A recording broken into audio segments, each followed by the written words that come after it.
Uh-oh. How often does this happen in your home? Hello my friends, welcome back to my channel. Today is the second part about wooden things that you can make and sell.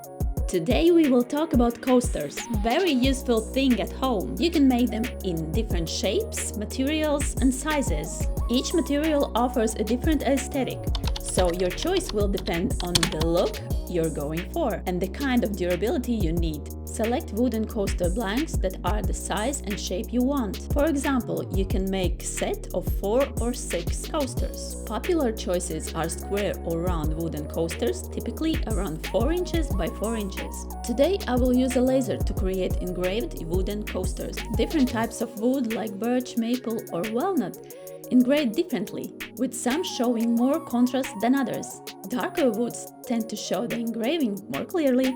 Experiment with different engraving depth and shading techniques, so create a more dynamic and detailed design. And you can also make different, more complex shapes. You can create coasters for coffee lovers, wine lovers, or create floral patterns. Use your imagination. You can make your own coaster bases yourself, or you can order them. Also, you can buy them from a store. Think about a coaster stand. It will be a great addition and you can sell them as a complete set. To protect the engraving and give the wood a nice shine, you can apply a clear finish.